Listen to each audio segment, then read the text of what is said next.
মোর মায়ে বরগুনা গেছে টঙ্গিগণে আরো 2 দিন আগে, কিন্তু এই ব্লগটা যে মই এডিট করে আপলোড দিব হেয়েই মোর ইচ্ছা করতে আসল না। আসলে কিছুই ভালো লাগে না মায়ে যাওয়ার পর। আর বাবাই শোনা তো নেতই দিদিমণির লাগে এইভাবে ভাত খাইতে, মায়ে যদি মরিচ দেওয়া ভাত খাইতে এই মরিচ দা খাইতে দিদিমণির লগে বইয়ে বইয়ে দেখেন কেমনে খাইতে আছে। কিন্তু যাওয়ার পর হইতে এই 2 দিন ধরে পোলারে একটা ভাতও মই খাওয়াইতে পারতাছি না। কয়দিন সুখে আসালাম না, এখন মোর একটু বেশি কষ্ট হইতাছে। হের লগে এই 2 দিন কোনো ভিডিও করি না, কোনো ব্লগ এডিটও করি না, ভালোই লাগতেছিল না। তবে মায়ে যাইবে এককালে 5টা বাজে উঠছে, বাবাই শোনা বাবাও এই সময়ই ওঠে অফিসে যাওয়ার লগে। হে ওই পাশে ফ্রেশ হইতেছে আর মা এখন একটু চা খাইলে, মায়ের চা খাইয়ে রওনা দেবে, আর কিছু খাইবে না। আর এইদিকে দেখেন এই মুরগির বাচ্চাগুলো মই দিয়ে দেবো। এই মুরগাগুলারে তো মই পালতে চাইছিলাম ওই যে বাক্সটাই হরিয়া, কিন্তু মুরহার যে এত পরিমাণ গন্ধ আর প্রতিদিন 2-3 বার পরিষ্কার করা লাগে, এত কি মোর সময় আছে কয় না। এত করতে যাই মই পোলারে দেখবো না নিজেরে দেখবো, হেরপর মই মাসের মধ্যে অর্ধেক সময় থাই অসুস্থ। আর আসলে বাসার মধ্যে এইরকম ভাবে মুরহা পালাও যায় না, বারিন্দায় আবার রাহার জায়গা নাই। বৈশা বাদলের দিন হের লইগে মই এখন মায়েরে দিয়ে দিমু, মায়ের বাড়ি যেয়ে দেশি মুরহার লাগে পালবেন। আর বাবাই সোনারে এখন উড়াইলাম, মায়ে তো ব্যাগ ট্যাগ সব গুছাইছে। বাবাই সোনা কলম এখন পর্যন্ত বোঝেই নাই যে দিদিমণি যাইবে। বেনহালে উঠিয়া 5টা বাজে। বাবাই সোনার বাবাই আবার মুরহাগুলার ওই ব্যাগটার মধ্যে ঢুকাই দেবেন। বাবাই সোনা তো মুরহা দেবে না, যে মুরহা কোথায় লইয়ে যায় বা কি হয় এইরকম একটা মানে হেয়ার চিন্তা মুরহা লইয়া।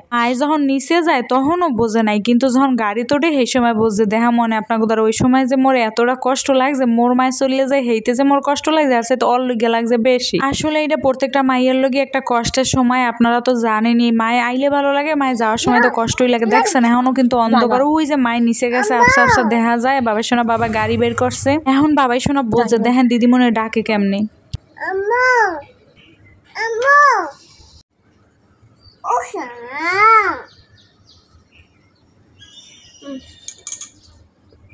কিছুই ভালো লাগতে আসল না, এককালে কিছুই ভালো লাগতে আসল না। এরকম ডাকতে আসল দিদিমণির। ও আসলে দিদিমণি তো ডাকতে পারে না, আম্মা এরকম করে ডাকতো, মা ডাকতো, আম্মা ডাকতো, এরকম করে ডাকাডাকি করতো। তো এরপরে হারা দিনে আর কোনো রান্না বান্নাও করি। বাবাই শোনা তো কিছু খাই নাই, শুরুতেই কইলাম না এই 2 দিন ধরে কিছুই খায় না, ভাত টাত কিছু খায় না। একটু ফল টল খায়, হ্যাঁ ঠিক মতো খায় না। আর মই ওই আগের দিনে কিছু রান্না বান্না আসলে হেয়েই খাইছিলাম। আর ঘর দুয়ারটা একটু পরিষ্কার করছি, মুড়া টুরা আসল না ওই সব জায়গায় একটু পরিষ্কার করছি। আর হারা দিনে মইও তেমন কিছু খাই না। এখন রাত্রিরে বাবাই শোনা বাবা আইসে, এবারটা ইলশা মাছ ভিজাইছিলাম, আর একটা মাছ খালি আছে, এই 2টা মাছ আসল তো এটা ভিজাইয়া একটু এখন একটু রান্নাও তেমন কিছু না, মানে একটু হলুদ মরিচ লবণ একটু করুয়া তেল দিয়া মাইকিয়া মাছটা এর পর দিয়ে দিছি, একটু রান্না করবো, মানে একদম টানাইয়া হেলাম ওইরকম রান্না করবো। আর না কিছু ভালো লাগে না মায় যাওয়ার পর। আর এখন বাবাই শোনা বাবা যাওয়ার পর একটু খেলু করতে আছে, সারাদিনে পোলায় খেলেও না। আসলে সত্যি কথা কি জানেন, মোর নিজেই তো এক লাখ এরকম সারাদিন রুমের মধ্যে ভালো লাগে না। আর বাবাই শোনা বাচ্চা কাচ্চা খুবই পছন্দ করে। ওই দিন দাঁত ফলাইতে গেছে, ওখানে একটু বাচ্চা পাইছে, ওই 2 মিনিটের মধ্যে হেল লাগে যে কি খেলা খেলছে। কিন্তু কি আর করবো, কারণ যেমন পরিস্থিতি হেই তো মানাই নেই। তবে দেখি শীতাইলে একটু বাড়ি যাইয়ে বাবাই শোনা লইয়ে কয়েকদিন থাকতেই পারিনি। রান্না বান্না বন্ধুরা হইয়ে গেছে, এখন ভাত খাইয়ে এলো।